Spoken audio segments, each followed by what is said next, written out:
bien-aimés, shalom très chers amis, shalom bien-aimés frères et sœurs dans le Seigneur. C'est encore un plaisir pour moi de me voir connecté devant vos écrans. C'est un plaisir, c'est une grâce, c'est la faveur de Dieu. Et je bénis Dieu pour ce privilège qu'il nous fait encore de pouvoir partager avec vous une parole d'encouragement, une parole qui fortifiera notre foi chrétienne, qui redynamisera encore notre esprit, notre cœur, nos esprits, nos âmes, pour croire et comprendre encore et continuer à persévérer, comprendre que Dieu nous aime et que Dieu nous veut voir aller de l'avant et prospérer à tous égards. En ce jour, j'ai une parole d'encouragement pour une personne. Et notre texte de base, nous avons deux textes de base qui se trouvent dans le livre de Ésaïe, chapitre 8, verset 23 pour certaines versions, et dans d'autres versions, c'est dans le livre d'Ésaïe, chapitre 1, le chapitre 9, verset 1. La Bible dit ceci: « Mais les ténèbres ne régneront pas toujours sur ce pays envahi par l'angoisse.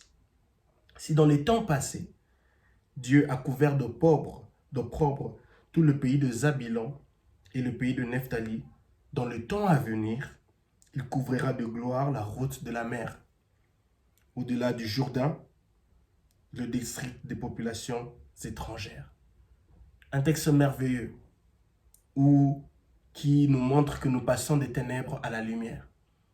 Et il nous est dit ici, mais les ténèbres ne régneront pas toujours. Dieu nous dit que les ténèbres ne régneront pas toujours. Sa parole nous dit que les ténèbres ne régneront pas toujours. Elles seront temporaires. Elles viendront sous toutes sortes de formes, ces ténèbres, ces saisons ténébreuses, ces périodes ténébreuses.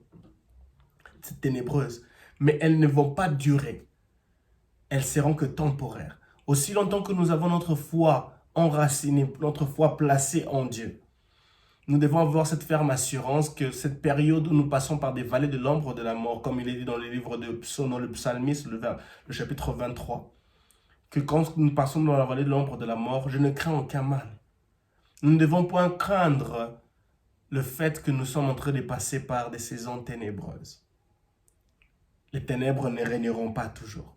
La main de Dieu s'élèvera, la main de Dieu se révélera à nous pour nous faire sortir de cette saison ténébreuse. Le deuxième texte de base se trouve dans le livre d'Ésaïe au chapitre 51. Un texte merveilleux. Ésaïe chapitre 51, et cette fois-ci c'est au verset 14. Le verset 14 dit, mais bientôt, je lis dans la version Semeur, la Bible dit, bientôt le prisonnier va être libéré. Il ne périra pas au fond de son cachot. Il ne sera plus privé de nourriture. Quel texte merveilleux. J'aimerais dire à quelqu'un, bientôt tu vas être libéré.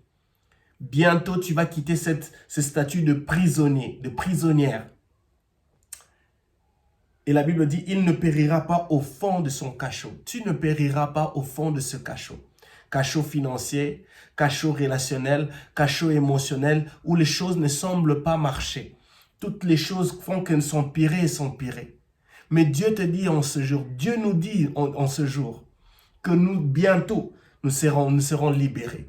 Bientôt, le salut viendra vers nous. Comme nous l'avons dit, les ténèbres ne régneront pas toujours. Bientôt, le kairos de Dieu va s'appliquer, le kairos de Dieu va entrer en action, le kairos de Dieu va mettre tous les paramètres en place, non pour nous libérer.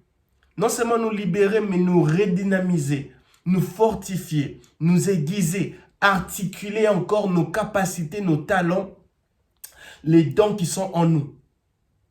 Et la Bible dit, tu ne périras pas, il ne périra pas au fond de son cachot.